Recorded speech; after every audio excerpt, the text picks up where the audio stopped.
This is one of our jobs as human beings, as men, to protect women. The feminist movement doesn't like that. Well, then you can't blame us for not protecting women if you don't want us to protect women.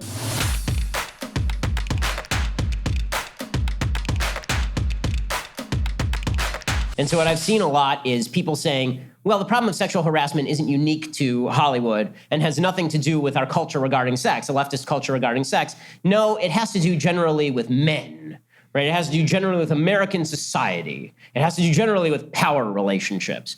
It's funny how everybody is willing to generalize as soon as their ox is gored, right? As soon as the left sees, wait, our culture, our feminist culture that we said that we were going to promulgate and was going to protect women hasn't protected women, nearly at all.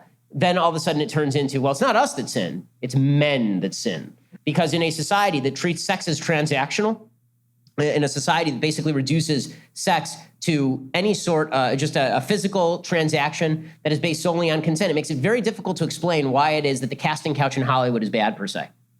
Right? There's actually, feminist theory says that it's bad because of power imbalances. But the sort of libertarian culture of the left suggests that power imbalance doesn't have anything to do with it. If I feel like trading my body for a part in a movie, well, that's my business.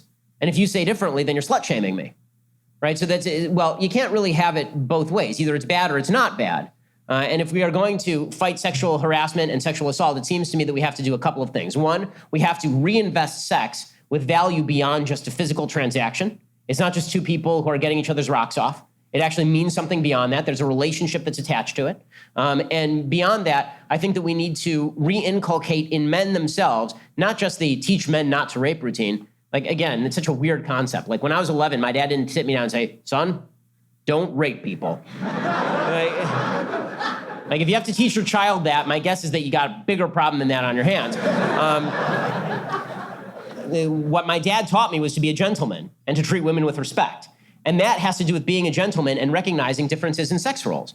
Because one of the things that's happened is that traditional masculinity, the idea that it is a man's job to protect women, this is one of our jobs as human beings, as men, to protect women, the feminist movement doesn't like that. Well, then you can't blame us for not protecting women if you don't want us to protect women. I want to protect women. I think men should protect women. I think one of the reasons God put man on earth is to protect women. Okay, well, then it is incumbent on me to protect women. But if you're telling me that I can't even open a door for a woman because this is somehow an offense to her honor, and that if I say that it's man's job to protect women, that this is somehow reinforcing gender stereotypes, then don't come whining to me when bad stuff happens.